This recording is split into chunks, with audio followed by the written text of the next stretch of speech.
দেখো অনেকে বলে ভাইয়া আপনি 268তম হয়েছেন বুয়েটে, তাও তো লাফান কেন? দেখো আমার কিন্তু এই 268তম মানে একটা ফোঁটা খারাপ লাগা নেই। আমি কিন্তু আমার সিচুয়েশন বা আমার অবস্থাটা নিয়ে অনেক হ্যাপি। কেন জানো? কারণ আমার ক্যালিবার বুয়েটে চান্স পাওয়ার মতোই ছিল না।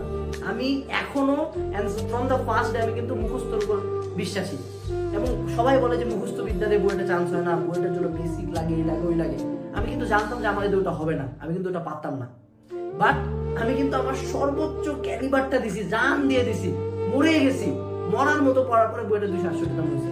আমার কিন্তু খারাপ লাগা কাজ করে না যে আমি বুয়েটে কেন আমার এত পিছনে সিরিয়াল, এত পিছনে আসলে না। তুমি চান্স পাওয়ার পর্যন্ত মনে হবে যে পিছনে, চান্স পাওয়ার পরে বুঝতে পারবে যে কেন সিরিয়ালটা আসলে ম্যাটার করে না। বাট সেটু সে যে আমার কিন্তু খারাপ লাগাটা নাই, কারণ I am giving it my all, আমার সব দিয়ে দিছি।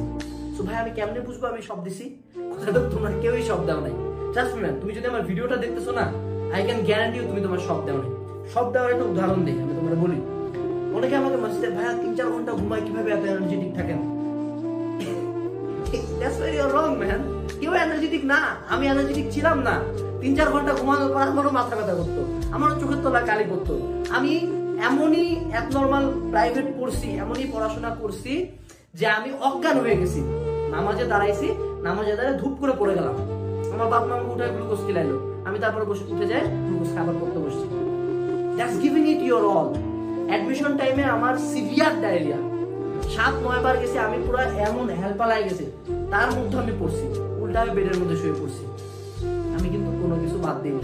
আমার এমনও টাইম গেছে অ্যাডমিশন সময় আমি 6টা করে কোচিং করেছি, সকাল 9টার দিকে বের হইছি, রাত 9টার দিকে বাসায় ঢুকছি, ফার্ম গেটের পুরা গলি টলি ঘুরে পরীক্ষা টরীক্ষা দিয়ে আসছি। এন্ড তারপরেও কিন্তু আমি কোনো কমপ্লেন করি আমি রাতের বেলা পড়ছি। স্যার ভাই আপনি নিজে খুব পার নিচ্ছেন না, আমি নিজের একটা উদাহরণ দিচ্ছি যে পরিশ্রমটা